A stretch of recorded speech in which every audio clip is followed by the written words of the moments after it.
giving me the opportunity to speak today about the work I've been doing for the last 3.5 years. So first, so the topic of my talk is air pollution and cardiovascular disease, but I kind of like to introduce a little bit how I became interested in this area of research. So I had always been interested in poverty and how poverty increases cardiovascular risk. And it wasn't just enough to know that it did, but to know what particular aspects that could be intervened on were associated with increased cardiovascular disease. And so this is not where I work. This is actually a favela in Rio, but these are the kind of communities in which I have been interested in doing research.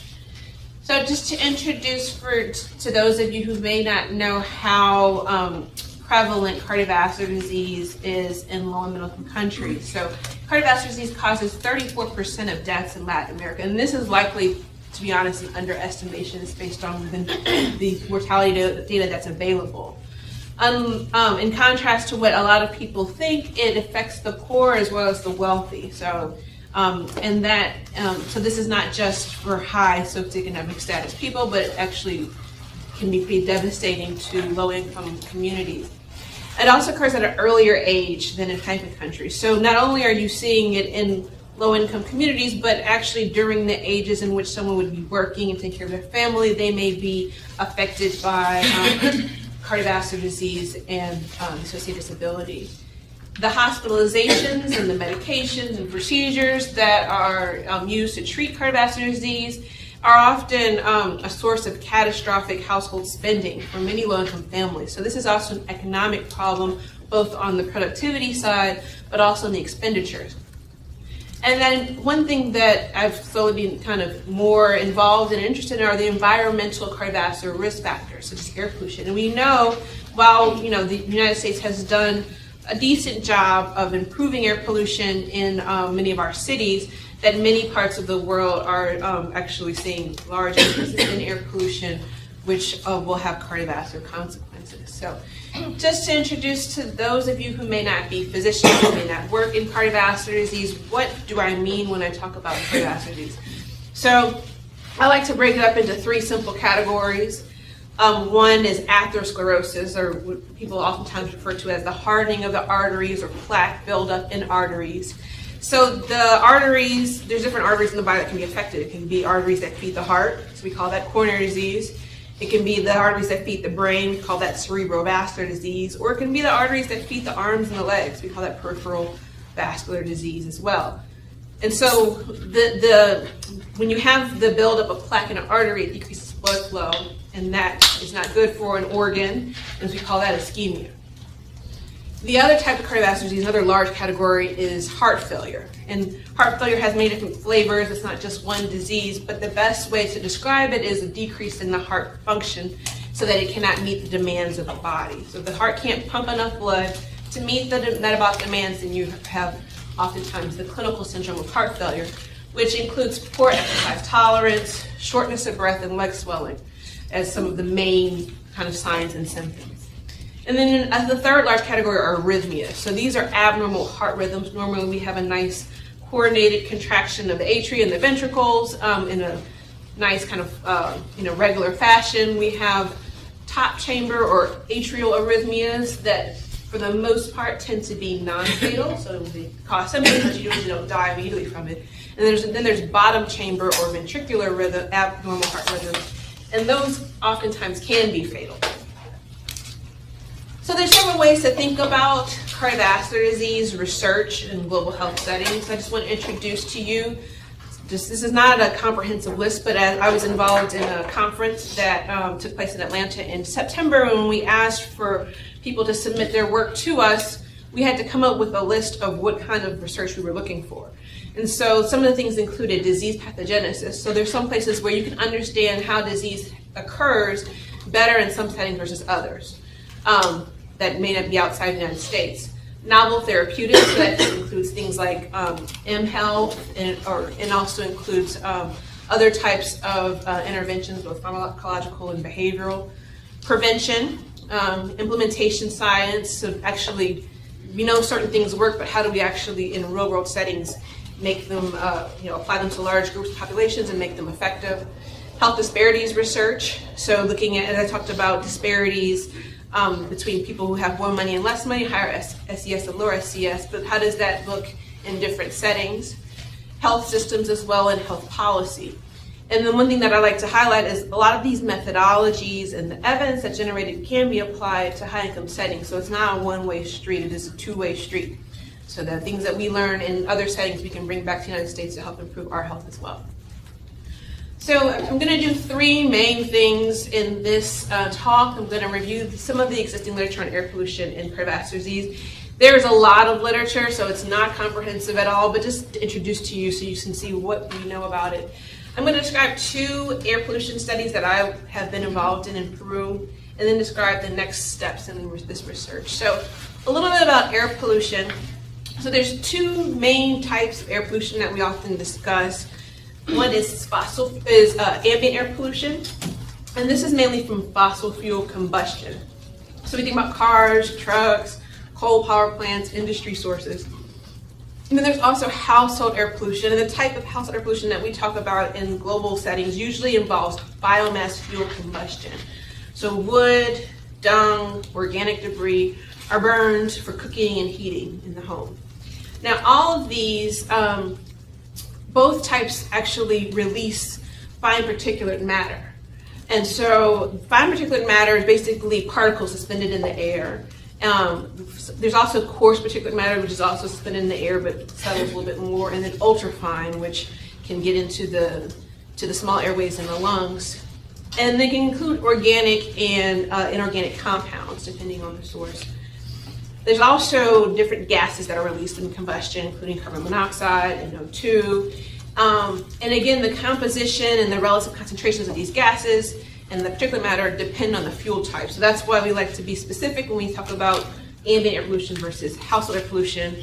Even within ambient air pollution, household air pollution, there's variability because they're different fuels, but we like to be very specific. So just to give you some visual information on what this actually looks like in the real world. So this is a picture that if you Google air pollution, this comes up in China. As you can see, it looks like it's fog, but it's not, it's actually smog. So it's pretty bad. And I actually haven't been to China, but I've heard from many of my colleagues that it, not only is it bad, but every time they go, it gets worse. This is household air pollution in Peru. So this is a photo that one of my colleagues took. You can see a woman in a rural setting burning wood, it looks like twigs, so that she can heat the stove to cook her food. But this picture is much more dramatic. So another one of my colleagues from Hopkins, he uses this slide often. And what I like to highlight is that, when I first saw this, I couldn't realize this was a person sitting there. I guess you may not go see it. But there's a woman cooking, and you can see all the combustion chamber. And then, but what I like to also point out is that there are children right there. This is not moving too well, but there are children next to her. So this is not only a problem for adult health, but it also greatly affects pediatric health because children are often around during cooking time. And so this was a picture that that Will also provided, which shows an improved cook stove. So when I talk about improved cook stove, you're still using biomass fuel. So she still has what looks like to be wood in the combustion chamber. But the difference between this picture and this picture is that all of the smoke from that combustion is being ventilated mostly through this chimney that, there's a chimney in the upper left corner. Now, this is greatly improved from the last image, but there's still some exposure to smoke, and so it's still unclear how effective some of these cook stoves are. And the other thing I'm going to distinguish is acute versus chronic exposure. So acute exposure to air pollution basically is if a person who sits in their car, they're in traffic, lots of exhaust from cars and trucks, and they suddenly get chest pain or they get fatal heart rhythm. So that's acute, and that's a certain body of literature that looks at this kind of exposure. But then there's also chronic exposure. So this is Los Angeles, and again, it's a different situation when your home is located in a high smog area and you're constantly being exposed to it. So rather than just looking at the worsening of disease, we're talking often about the development of disease. And I also want to highlight that, contrary to what I initially thought, air pollution is still a problem in the United States. It's not just a problem of developing countries. So 46.2 million Americans live with harmful levels of air pollution. And it's also a problem for our patients with cardiovascular disease, because 8.9 million Americans with cardiovascular disease live in counties that receive an F for at least one pollutant. And then this is also a topic for health disparities, because 22.9 million people living in poverty live in polluted counties, so they're disproportionately affected by air pollution. And it's not an accident. It's because a lot of times low-income communities are closer to factories, to highways, when highways were created in the 1950s, sometimes they went through low-income communities and communities of color. And so this exposed these communities to greater amounts of air pollution. So I just briefly want to go through some of the literature without going into too much depth so that you're not bored. But this is one of the landmark papers that was published in 1973 that looked at air pollution exposure, chronic air pollution exposure, and mortality in 6 U.S. cities. And so basically what they did was they looked at over 8,000 adults in 6 cities. And this isn't like LA, Chicago, New York. These are, kind of small, medium-sized cities, but still have pollution. And they followed them for 14 to 16 years to see the differences. And so as you can see, all-cause mortality and when you compare the highest or the most polluted city to the least polluted city, you can see a nice kind of increase in the rate ratio of mortality. And the other thing I want to highlight is most of this mortality is either from lung cancer or cardiopulmonary disease. If you kind of remove other causes of mortality, you don't really see a difference between the most polluted city and the least polluted city. There have been other places in the world where these kind of studies have been done as well. There's one in China that I'm just highlighted here, where they looked at long-term air pollution and cardiovascular and cerebrovascular mortality. Also looking at out-of-hospital arrest, cardiac arrest, which really we're talking about abnormal heart rhythm, sudden cardiac death in Denmark. So this is not just a U.S. phenomenon. And then when we talk about heart failure or pump issues of cardiac circulation pump failure, there was a recent meta-analysis in the Lancet that was published in 2013, I guess not that recent anymore, that looked at 35 studies that were done primarily in high-income countries. There's one study from Brazil, but they looked at the temporal exposure to air pollution and heart failure, hospitalization, and mortality.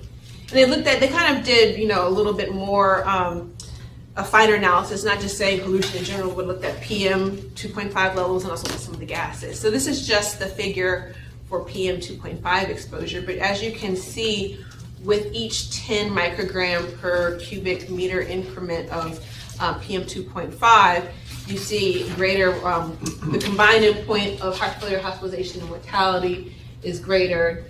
You can look at the endpoints separately, mortality and hospitalization, both of them are significant. USA versus non-USA, same, and it doesn't really matter if you're older or younger or the type of study design, we see an increase. And so the other types of heart disease that I wanted to talk about, I mentioned before, was atherosclerosis. And so this is looking at heart attack, essentially, myocardial infarction. And this study was interesting because what they did was they did cardiac catheterization on patients and enrolled them in a registry and then followed them prospectively after they already knew their anatomy. So they knew that, so to what extent they already had plaques before they ran the study. So they could kind of adjust for that. And with each 10 microgram per cubic meter increase in PM 2.5, or the fine particulate matter, they are at a 4.5% increase in acute coronary syndrome or heart attack, essentially.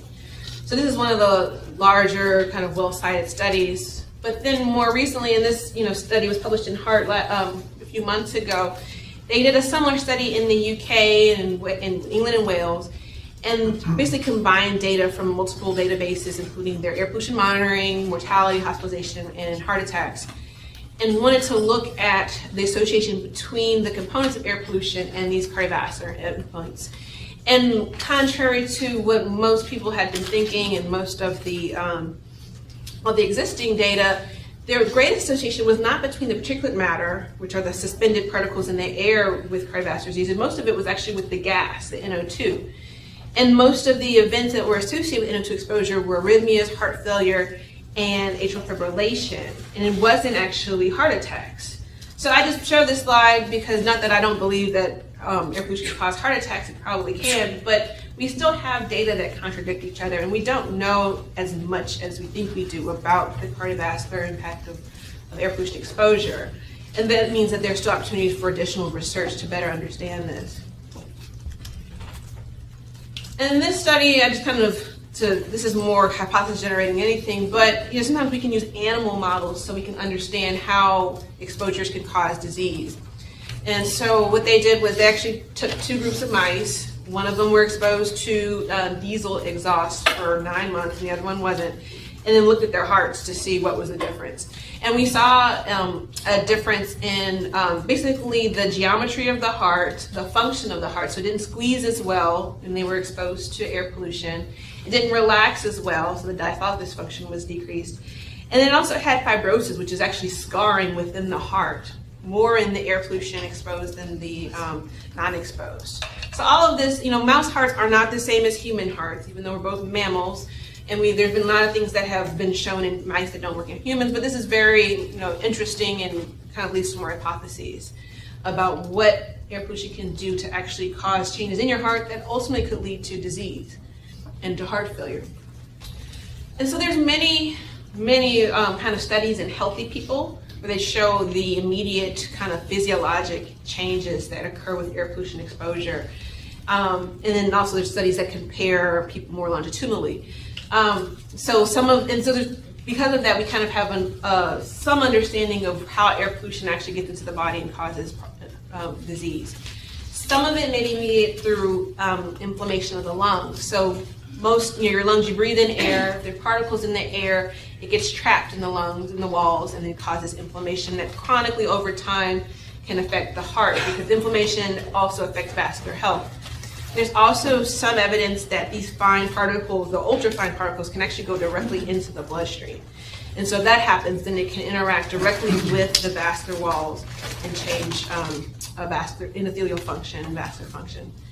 Other things that have been proposed include changes in autonomic function. So I guess many of you probably have heard of the sympathetic nervous system. And so that closely regulates your blood pressure, your heart rate. And so changes in heart rate variability, vascular tone, and blood pressure are also associated with air pollution exposure. This is a complicated slide that I often usually don't show, but it kind of puts together all the mechanisms that I kind of summarized for you. This actually comes from the American Heart Association scientific statement on air pollution cardiovascular disease. But essentially, they propose the three main pathways that I kind of discussed before, where you either have PM, or you have the particles trapped in the lungs causing systemic inflammation, so that's number one, and that inflammation leads to changes in metabolism, vascular function, and also increased thrombosis or clotting of the blood. The other function would be, as I mentioned, the autonomic nervous system, so changing the blood pressure, heart rate, also changes in the vasculature. And the third pathway is actually the translocation of particles, or ultrafine particles, into the blood itself, which could also affect thrombosis or blood clotting and vascular function.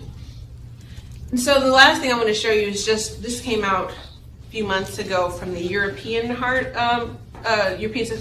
Journal, and essentially they had an expert position paper on cardiovascular disease. And what I liked about this is they actually made very specific recommendations on what people should do in general and what patients with cardiovascular disease should do to reduce their exposure to air pollution. So they not only advocated strongly for policy changes to reduce air pollution, but also said people should not exercise at certain times of the day, should not exercise near busy roads, especially those who have cardiovascular disease already. So just to think about all this together, so we have, and to kind of lead up to, because it doesn't show as nicely on the big screen as it does on the small one, but that we start off with air pollution exposure, and that can lead to increased cardiovascular disease risk factors, things like blood pressure increases and inflammation. And then that can lead to subclinical disease, so that's basically when you have plaques in your arteries but you don't have any events or any kind of outward signs of disease. But then that can lead to heart outcomes like death and heart attack. So first I want to talk a little bit about a study that I did in Peru looking at household air pollution exposure and cardiovascular disease. So the kind of framework in which I kind of use to explain my work involves air pollution exposure and the effects on lung disease and heart failure or cardiac structure and function. I work with a pulmonologist, so we oftentimes kind of think about these relationships, not just with the heart, but also with the lung. And in this study, we were looking at biomass fuel use for household air pollution as the air pollution exposure. So I want to show you where I worked. I was funded to work in Puno, Peru, which is a high altitude region near the Bolivian border. It's near Lake Titicaca, which is a source of a lot of tourism. But overwhelmingly, it is low income. I've heard people say maybe 90–95% of the population lives in poverty. I haven't found any hard data to support that. There's also our urban and rural area. And so that's important because in many urban kind of modern communities, people don't burn, in Peru, I would say specifically in Peru, people don't burn biomass fuels to cook. They usually have access to gas and oftentimes have money to buy the gas as well. Whereas in the rural areas, they tend to be more impoverished and with less access to cleaner stoves or cleaner fuels. And so this is just so you can visually see. This is a picture I took a year ago when my mentor and some of my collaborators came to Puno. This is during the rainy season, so you can see that it's green. This is purple quinoa growing on the left side of the screen. And, it looks very nice and, idyllic and relaxing. But people who live here do work very hard. I mean, they're living off the land, so it's not an easy lifestyle. And when it's and this is at its peak in terms of the rainy season, during the dry season, it's very brown and there's not much vegetation. So this was a study, this was a study that actually a group of investigators from within my research group did, where they basically wanted to compare the PM 2.5 or the fine particulate matter levels measured over 24 hours in urban homes and rural homes. And particularly these are rural homes that are using biomass fuels and urban homes that aren't. And the most interesting thing is, so the red is the urban, and you're kind of seeing how throughout the day, there's some air pollution, but it's not terrible.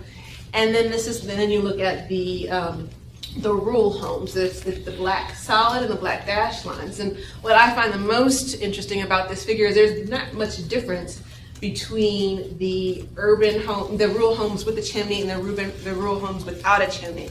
And this is just to highlight the fact that any intervention, just because you do an intervention doesn't mean it's going to work. So people built these chimneys and thought they were going to reduce air pollution exposure, and they did not. There's actually no difference. So you really, even though things in theory sound like they're going to work, it's going to help people's health, sometimes you just waste money and waste people's time when you don't effectively evaluate an intervention. That's why I like this slide. This just kind of shows you where we did our work. I did ultrasounds of the heart, and I had a collaborator help me with that. So, but you don't really need much. You just need electricity. We had a portable echo, basically a patient examination table. So we were able to do a lot with pretty minimal resources. It wasn't like we were in a hospital. So I just want to describe for you the cohort study where I worked, because this is what allowed me to carry out this project. So they basically, a collaboration between Johns Hopkins University Cayetano Heredia, an NGO, AB Prisma, and they were able to follow over 3,000 participants in 3 sites in Peru for 5 years. So this included a site in Lima, a site in Puno, where I just described, and another site in Tumbes, which is near the Ecuadorian border. Just so you know, these are middle-aged people. They were age 35 and up when they were enrolled. And as I mentioned, it was followed for 5 years, and it was funded by the NHLBI Center of Excellence program, which does no longer exist, but a lot has come out of the study. And so I just wanted to show you the data from one publication that I was able to do from the baseline CRONICAS data. I wasn't with the group when they started the study, but I benefited from the data that was collected and was able to do a secondary analysis. So we wanted to know the association between daily biomass fuel use, which was measured by self-report, and blood pressure. And we also wanted to know if lung function changed the relationship between biomass fuel use and blood pressure. And so, so this is just kind of looking at our analysis. On the left, you see the minimally adjusted model. On the left, you see this just the crude analysis. In the middle is the minimally adjusted model, which said age, sex, and BMI. And the fully adjusted model, which included age, sex, BMI, but also physical activity and measures of socioeconomic status, you can see that hypertension, that daily biomass fuel use was associated with a 3.2 increased relative ratio of hypertension prevalence. So we didn't follow them, we didn't see who got hypertension, we're just seeing who has it already. And this is baseline data. And then also we compared the actual blood pressures themselves. So the systolic blood pressure is the top number. And what I found interesting was that both men and women had an increase in their systolic blood pressure with biomass fuel use. And there was a trend towards an increase, a greater increase in men than in women, which kind of contradicted some of the other studies that said this is only a problem of women. The interaction wasn't statistically significant, but the p-value was about 0.10, so it was trending towards that. And then the other thing that was interesting, so what we decided to do was we had spirometry data. So we divided the cohort into quartiles of lung function. And then we wanted to compare the biomass fuel users and the non-users in each quartile to see if, and the hypothesis really was that the people who had worse lung function would have the greater difference, because we know lung function also is associated with increased blood pressure. So we thought having this other hit would make it even worse for these people. But actually it was the opposite, which we haven't been able to explain fully. So people in the lowest quartile, actually there wasn't as much difference between the biomass fuel users and the users. Users are black and the non-users are red. And you see in the highest quartile, so people with the most lung function, you see the greatest difference. So that was an interesting result of this analysis. I showed that already. So what we did was so for the echo study, we did ultrasound. We decided to use a subgroup of these people who were studying the blood pressure study, keep the age and sex stratification, and compare the biomass fuel users and non-users in terms of their heart function and their heart size measured by ultrasound. So similar to the other study, what we did was we actually compared, so we stratified by rural and urban, but actually our exposure was measured by how they responded to a questionnaire about whether or not they used daily biomass fuels or biomass fuels on a daily basis for greater than 6 months, at least 6 months, at any time in their life. And so so we wanted to know if that exposure, saying yes, I use biomass fuels, was associated with changes in heart function as measured by ultrasound. I'm just going to skip over this. So I just want to show you what heart ultrasounds look like, because I'm sure many people in this room probably don't look at them that often. So what I have on top is an ultrasound image, and what I have on the bottom is basically a drawing or a cartoon of the heart. So you can see, when we look at it, it doesn't look all pretty like it does in the cartoon, but we can see the structures and we can make measurements. So we can measure, I'll just show you something. We can measure the thickness of the walls, we can measure the size of the chambers, bottom chamber, the ventricle, top chamber, the atria. And what we do, we slice the heart in different ways so that we can get different measurements. Because this is a two-dimensional representation of a three-dimensional structure. So we want to get multiple views so we can really see what's going on. So this slices the heart. This is actually one of the hardest pictures to understand when you're first learning, because this is actually slicing the heart like a loaf of bread. And so what we're getting is this weird view where you can kind of see the aortic valve kind of en face, but then you also see the right atrium, the left atrium, and the tricuspid valve. And so we can measure also pressures as well using basic physics to translate velocities into pressure differences between the two chambers. And this is what an apical view. So this is an apical 2 chamber. We're looking at the left side of the heart, so the left ventricle and the left atrium. And we can measure function and look at, mainly we look at function, but we can also look at the size of the atria as well. So I was fortunate that I was able to, with the help of a Duke sonographer, collect 187 studies, and then I was able to read them while I was in Peru using a platform that's at Duke, it's CRI. And so I'm going to show you some of the data from that. So the first thing was people, we're talking about lungs and we're talking about the heart. Most of the time people think about the right side of the heart because the blood from the right side of the heart goes to the lungs. So if the lungs are going to be affected in some way, usually you see it on the right side most, for the most part. But what we see, if you just kind of follow these p-values down on the right column, there's nothing that's truly statistically significantly associated with biomass fuel use. Now there is a trend, because there's p-values that are getting close to 5, there's a trend towards an increase in the right ventricular base. So basically the bottom part of the ventricle is a little wider in the users versus the non-users. But that's about it. No change in the pressures, no change in the amount that the heart moves. And then going now to the left side of the heart, we do see some changes. Now they're not dramatic, but keep in mind these are normal people. This is not like a group of people who are sick, who have heart failure, who are going to have more, changes in the heart. If I were to go and find 100 healthy people or 200 healthy people here, most people aren't going to have disease. These diseases aren't that prevalent. But what we do see are some small changes in the heart size, mainly that the bottom chamber of the left ventricle is actually a little bit bigger in the biomass fuel users. That's the top rectangle. And then we also see an increase in the left atrial size in 3 different measurements that we do. So they all kind of go together. And I just kind of want to show you these box plots just because you can see that, if you look at the medians and the interquartile ranges, there is an increase in size in the left atrial area in 4-chamber view, the 2-chamber view, and in the diameter of the left ventricle. But these aren't dramatic. I don't want to pretend like it's more than what it is, but you can see the difference.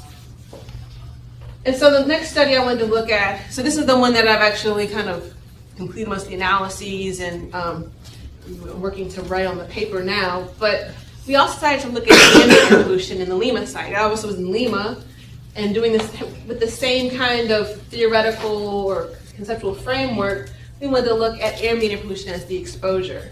As I explained, they're not exactly the same. So moving away from the high altitude region, we moved to sea level, and we're in Lima, which you can see is near the coast. And these are the kind of communities in which I did my research in Lima. So Lima is, a big South American capital. The way that Lima is structured, that like many cities, that most of the poor communities, the local communities, tend to be on the edge of the city, and they just kind of grew outward, basically into the desert, and onto some of these hills. These are actually the foothills of the Andes, so people are kind of living in these conditions. And these, obviously, there are worse, periurban shanties that a person can live in, but these are not, these are also difficult conditions. As you can see, they're on these very steep hills. A road does not go straight up that hill. This is not San Francisco, so most of the time people have to walk upstairs to get to their home at the top of that hill.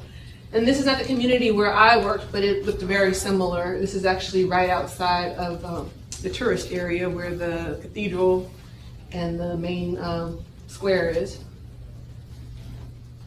But the other thing I want to mention too is that as you the city is huge, so as you get into these kind of peri-urban areas, what you find is that they're further away from the coast generally, and so air pollution tends to settle in them more than in the wealthier kind of coastal communities. And so, as I discussed, this is low-income peri-urban, and while we did have some air pollution monitoring stations for another study that were located in this community, the way that we decided to kind of really measure the exposure, which has its limitations, is to look at the residential distance from the road. And these kind of analyses have been done in multiple sites for, to look at air pollution exposure. We can verify that with our monitoring data to say, yes, living closer to this road is more of an exposure to air pollution than living further away. And what we did was we did ultrasounds of the heart and also of the neck arteries. So I was looking also for early signs of plaque buildup and early signs of atherosclerosis, essentially. And then I'm lucky that I'm a part of this larger cohort study, so we already have blood pressure data from this group, both 5 years ago and also more recently. So this air pollution, this blood pressure study is actually going on right now. We have collaborators in Mexico and in Chile, multiple statisticians, because this is not easy data to work with. It's much more sophisticated than the analyses that we did for the household air pollution. And then we also, in addition to that, I did an echo study. So I actually did, in a smaller group, did 194 echoes, as I mentioned, of the heart and the arteries in the neck. So we were able to kind of look at how those changes in the heart and changes in the blood vessels could be associated with this road. So I just want to briefly describe some future steps. So, I had an opportunity over the course of a year to kind of be on the ground and participate in these two studies. We collected data in, a little bit short of 400 people. But obviously I'd like to have more people, and I'd like to better understand their air pollution exposure rather than these kind of cruder measures in terms of biomass fuel use or where their house is located in comparison to a busy road. So the one way of doing that is to measure, to put a little device on someone and say, for 24 hours, wear this, and we're going to see what your particulate matter exposure is for that 24 hours. So that's something that I propose to do in a grant application that I've submitted. And as I mentioned, in a larger sample of people. But then we also still have the people who I've studied last year, who are going to have baseline data. So it would be great also to include those people, follow them up, and see how do the changes in their heart compare in those who live closer to the road to those who live further away from the roads. That's another component of it. And the last thing that we decided to add, so we kind of, in addition to understanding the association between air pollution exposure and heart disease, we also want to know why this happens, how this happens, what are the mechanisms. And always in the heart and biological system, there's always multiple mechanisms. But one thing that hasn't been well explored in the literature is changes in the metabolism. So we're talking about carbohydrate, lipid metabolism. We know from other researchers and investigators here at Duke in our division of cardiology that there are certain carbohydrate metabolites and lipid metabolites that are associated with heart disease independently of the stuff we normally measure. So independent of blood pressure and lipids and all the other things that CRP, things we already do, there are other markers that are affected with it. So we want to know how does that metabolic profile change with air pollution exposure, especially using targeted profiling, so we can kind of say, okay, we're seeing changes in certain metabolites that we know are associated with heart disease, and seeing whether or not air pollution changes the serum levels of that. So I'm almost, I just want to show you, this is a picture of me and my primary mentor, Eric Velasquez, who he's not here, but I have to thank him and all of my mentors and collaborators who supported me. This is when we actually were in Peru a year ago. And then I have to acknowledge all my funders too, because obviously research doesn't happen on its own. It requires money, and it also requires mentors and advisors. So I got my money, and this also to help you as well, as you think in the future about the ways in which you want to do research. You do have to oftentimes find financial support for it. So I got money from the VECD Consortium, which includes Vanderbilt, Emory, Cornell, and Duke. This is a part of the Fogarty Fellows Program. So that money comes from the Fogarty International Center, also supported from the NHLBI, which is basically the cardiovascular disease, pulmonary disease, blood disease part of the NIH. I also got money from the Hubert Jurgens Center here at Duke, the DGHI. So Dr. Bartlett funded my first site visit to Peru in 2012. And then I've got some support from the Duke Clinical Research Institute, who funded a lot of my travel to conferences to present my work. And then I also want to just acknowledge my advisors. So my primary mentor is Eric Velasquez in the division of cardiology, William Sheckley at Hopkins. My site mentor, who is at Peru, Jaime Miranda, Andrew Wong and Nathan, who are both my program, Nathan Thielman, who are both my program directors for cardiology and for global health. Jim Zhang and Swati Shah, who really helped me a lot with my K application, and of course, Dr. Bartlett, who has helped me throughout the years. So I'm just gonna open up the floor for questions or comments from anyone. And we got plenty of time. I usually leave about 15 minutes so that you can ask your questions.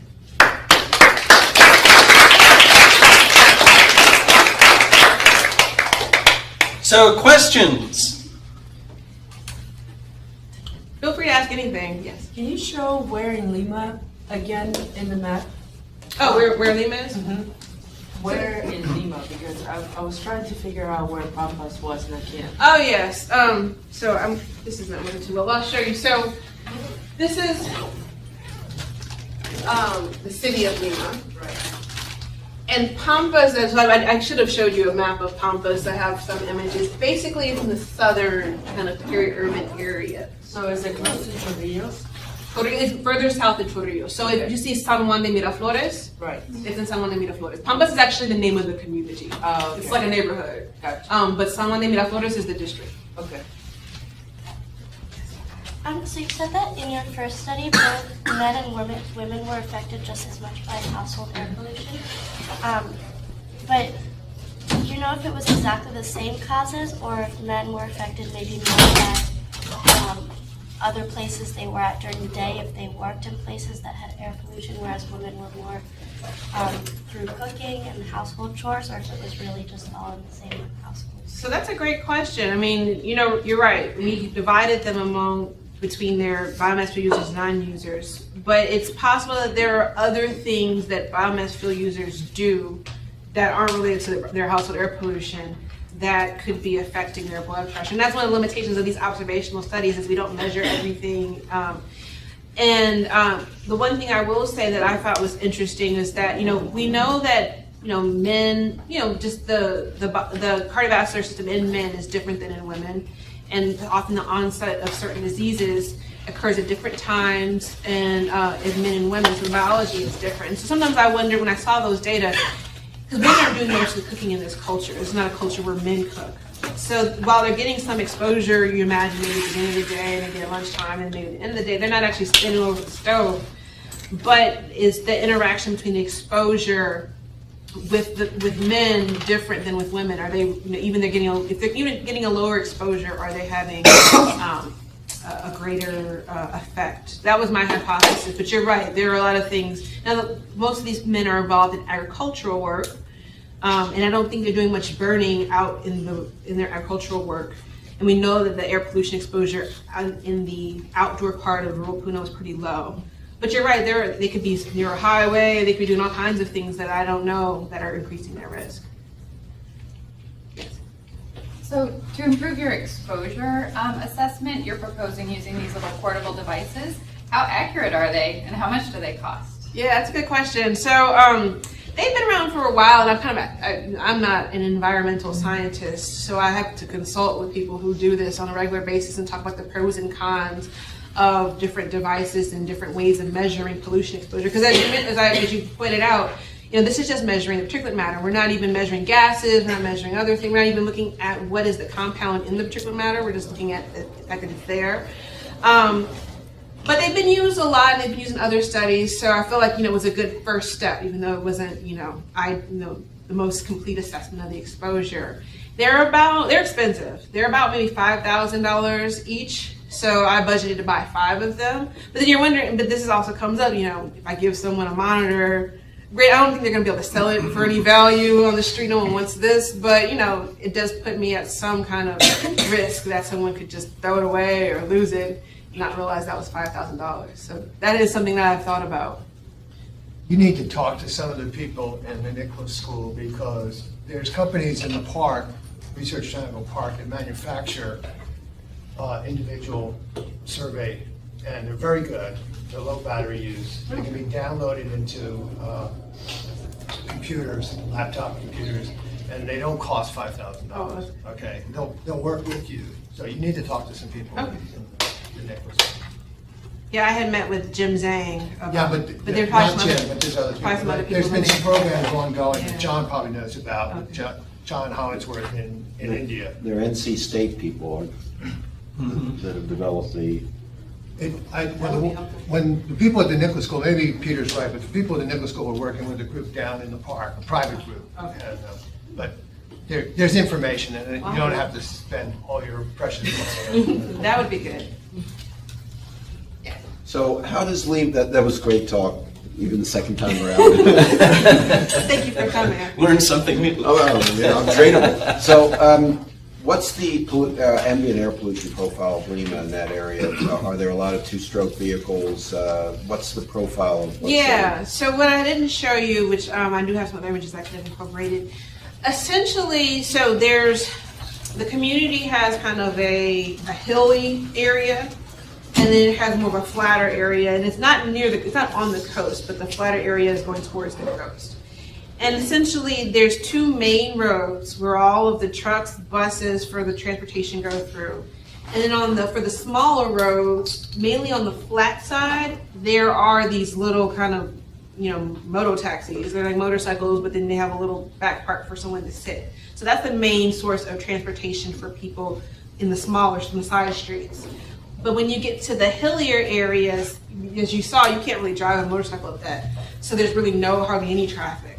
And so that's what we're kind of using and saying, okay, these people are living far away from the road and when there's hardly any traffic. So we're, looking at their exposure compared to people who are closer to the roads where there's more traffic. Yeah. With the pulmonary function data, were you surprised that the percent predicted of the FVCs were so high?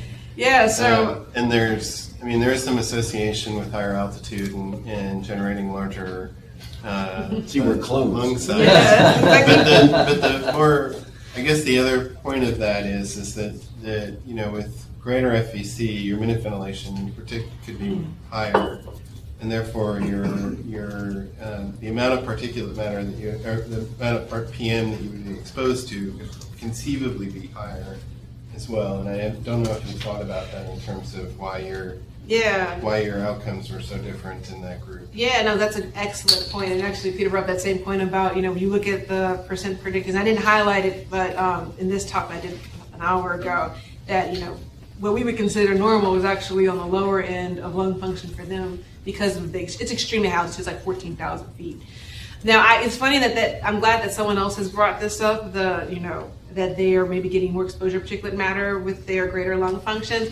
I wrote it up during the revisions of that paper at some point when I mentioned that.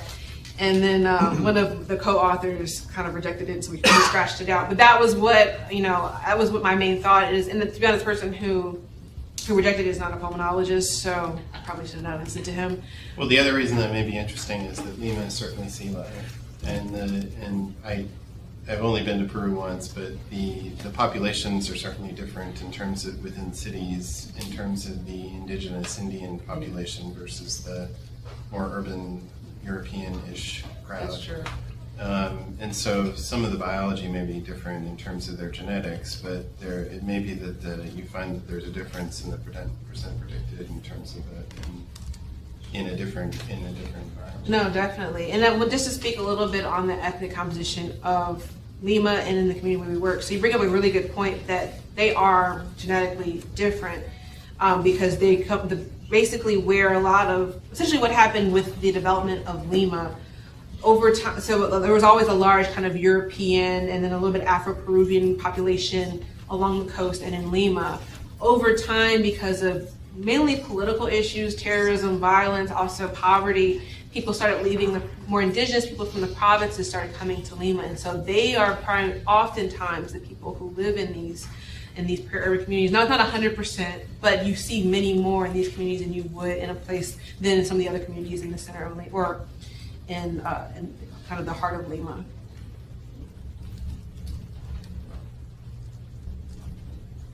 Other questions? Yeah, just do you have any data yet about whether or not the people that live in the poor communities far from the road have less effects from air pollution, or if they actually have more because of their living conditions or something? Yeah, I wish I did. I don't right now, but I'm hoping over the next few months to start working on that.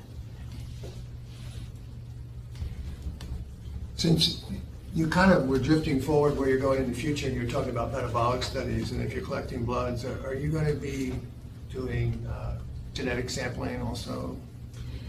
So that's part of your consents that you would have to check off now. Yeah, so I hadn't planned to. That's not what I proposed in my grant application. There have been other parts of other members of my research group who have been thinking about doing genetic studies. I think it's something that they're interested in doing, but we haven't really started to develop. But it has been on their radar. There's a very interesting, actually substantial study done with Peruvian lowlanders going to altitude and showing specific polymorphisms, single SNP polymorphisms that alter susceptibility to develop pulmonary edema when the lowlanders go to altitude. And since you're talking about the lung here, you might want to. Yeah, that's a good point, actually. And we are thinking, in the next 6 months, because we have so much data looking at the effects of altitude. Obviously, there's other differences between Puno and Lima other than altitude, but if we can control for a lot of them, that'd be another interesting study to do. Melissa, how about assessing the inflammatory milieu? Yeah, so I didn't actually put that in the slide, but that is a part of the K. Because partially we have the resources to do so in the same lab that does the metabolic profiling. So we included a kind of cytokine profile. Yeah, exactly. Which I thought would also kind of be an interesting way of looking at it. There have been some data that looked at it already, but I think doing it in a different kind of setting in our population alongside the other data that we're collecting would be interesting. Anybody else? Okay, thank you, Melissa, for